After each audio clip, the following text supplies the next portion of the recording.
The NFL's Kansas City Chiefs don't play until Friday for this season, but Travis Kelce already scored a touchdown.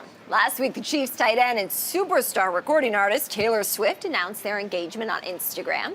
Experts say their timing, alignment, and mutual respect may just be the right blueprint for dating.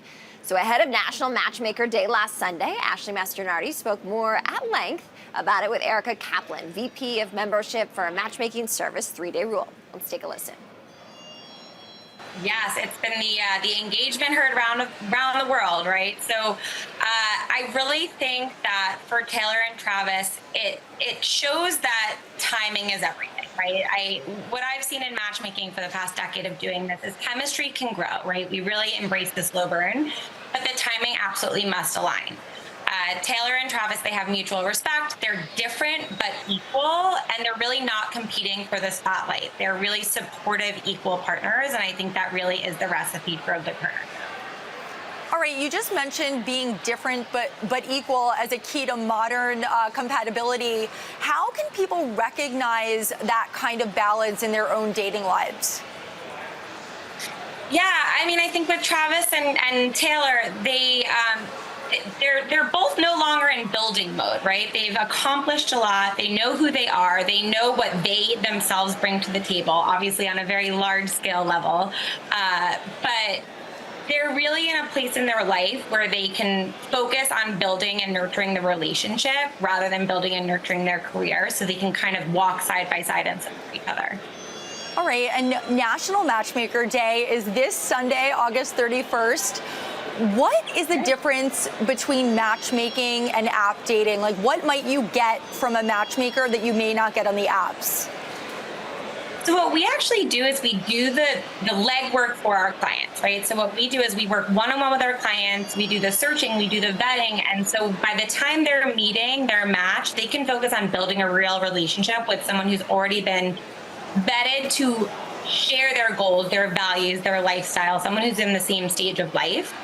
So this is really one-on-one matchmaking with way fewer, better options rather than that kind of buffet feeling of the apps.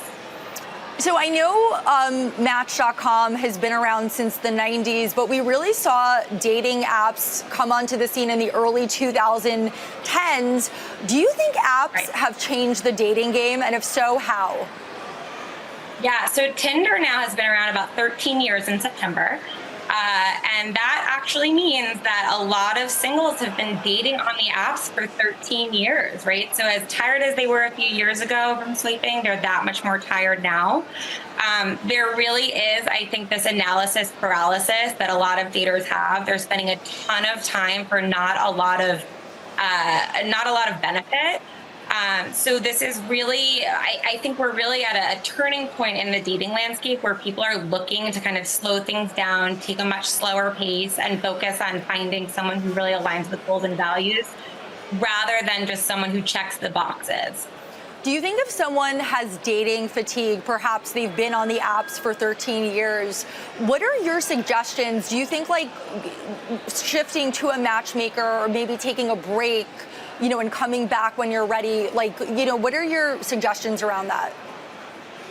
Yeah, it's a great question. So I think it's really important to understand yourself and really give yourself kind of focus on boundaries, right? So if you're feeling really burnt out, then there's no way you can be your best self when you do meet that person. A lot of people are turning to matchmakers to, as I said, go on fewer, better dates with people who are vetted and sussed out specifically for them, their goals, their values, what they need. My advice would be to seek something else. What we're finding, very interestingly, is we're getting a lot of inquiries from people who are seeking alternate options of dating from ChatGPT, and ChatGPT is sending them to matchmakers. But I do think that matchmaking is having this moment where people are recognizing that there are other options. There are other ways to meet significant others and have meaningful relationships without having to do this swiping. Apps actually have a 9% success rate, where industry of matchmaking is 70 to 80%. So it's quite different. All right. Our thanks again to Ashley Mastronardi and, of course, Erica for that interview last week. A lot of hype certainly around this big engagement and, of course, the business story that ties to it. A combined net worth between the two of them of well over $1 billion.